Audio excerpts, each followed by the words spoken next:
They say bad habits are like warm, cozy beds. Easy to get into, hard to get out of. Now, I'm sure you've got a habit that you really want to break or really want to change. But before we talk about that, I want to share with you how quickly we actually develop habits and how quickly those habits become a conditioned belief in our minds.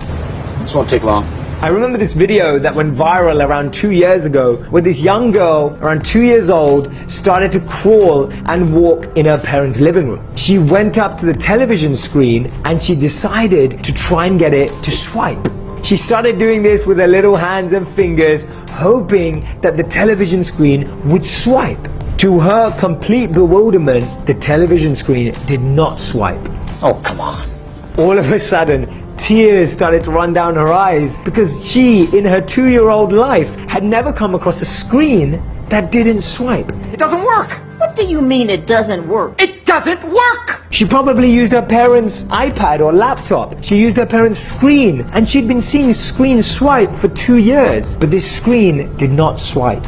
In 2 years, she had developed a belief that every screen in her life swipes. Imagine if in 2 years she was completely conditioned to believe that every screen swipes, how quickly we all become conditioned in 2 decades, 4 decades, 6 decades, or even more. They say that the biggest challenge today is not simply to learn, but to learn, unlearn, and relearn. Wait, what? So I want you to think about in your mind the one habit that you want to change. Now, if you truly want to change a habit, psychologists and researchers say it will take anywhere from 21 to 90 days. If you want to change anything in your life, you have to start with a small step, but make it a big priority. One of the biggest mistakes people make is they try to make big changes and make them a small priority. I had it backwards.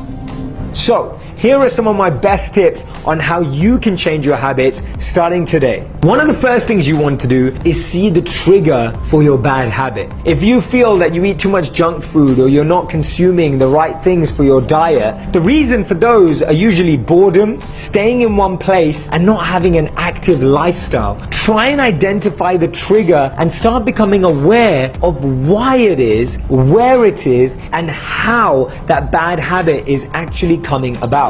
The second thing you want to do after becoming aware of the triggers of your habit is change your environment. If you know that when you work near the kitchen you end up eating more, then change your work environment. If you know that when you wake up in the morning and you know you need to exercise but never get around to it, have the yoga mat, have your weights laid out on the floor already the night before. Start shifting the environment so that you're programming your brain, you're making it easier for your mind and brain to start that activity at the time you want. You can create the space, create the environment beforehand so that at the right time you have less excuses up here. And the third thing you want to do is find positive substitutes for your needs. We all need things that give us energy halfway through the day. We all need a reminder to wake up earlier in the morning. Whatever you can do to substitute positively. Finding a positive alternative to the feeling that you have is the best solution. The truth is, you'll never change your life until you change what you do daily. Follow these 3 simple steps and start seeing the difference in your day.